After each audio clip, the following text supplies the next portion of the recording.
Hi, a film I watched yesterday that had somehow eluded me over many years of watching movies is The Treasure of the Sierra Madre, um, based on the book by the famously reclusive, mysterious author B Traven, adapted and directed by John Huston and starring Humphrey Bogart and Huston's father, Walter. It's set in the Mexican wilderness of the mid 1920s, where Fred C. Dobbs, a homeless American, has been panhandling for cash so that he can buy himself a meal. And one night, staying in a flop house with another homeless man to whom he's befriended, he overhears an old timer talking about gold prospecting, how fortunes can be made so easily.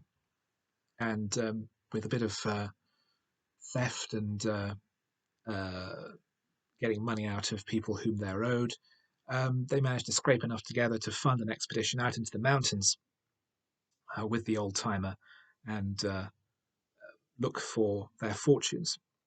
And very soon they do strike gold. And over the months, their wealth accumulates, but paranoia and greed start to set in, and they are soon beset by their own demons and imagined enemies, as well as threats from each other and from the prospect of robbery from local bandit groups. It's widely regarded as a classic film, which is what attracted me to seeing it. And I've seen a few Humphrey Bogart movies recently that have ignited my interest in the actor's work. And I really liked this. It's a surprisingly dark movie for when it was made, the mid to late 1940s. Post war, people wanted something a bit cheerier, a bit more upbeat. This is a movie without any any good side. It's about the darkness of humanity and the worst things that people are capable of. Um, uh, how they're overtaken by their own inner demons. The end of the story is shows the whole thing as being very much a morality play.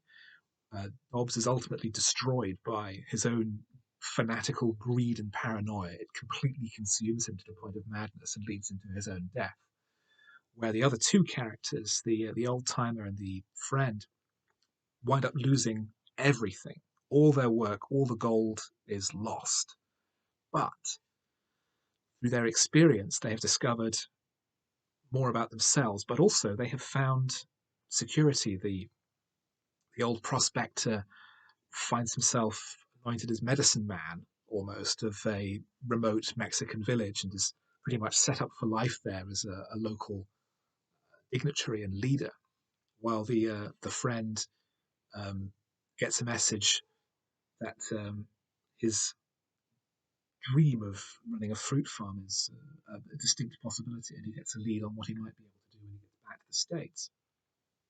They have found their peace and a way forward in life to achieve happiness, not through greed, but through inner wealth, something that Dobbs never really understood. His dream was only of flaunting wealth and being rich, not of the emotional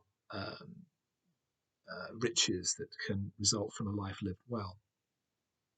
Um, that said, it's also an interesting and engaging thriller because the shifting loyalties and the outside threats create a variety of um, situations where you're not sure which direction fate is pulling them. And there's some engaging action scenes.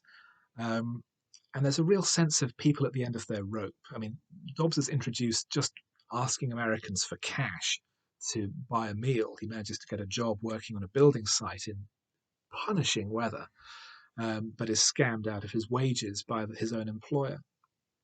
So we really get a sense of the dire situation these characters are in, and maybe that was something that chimed in the 1940s of people left at the end of their rope and with no idea what to do next.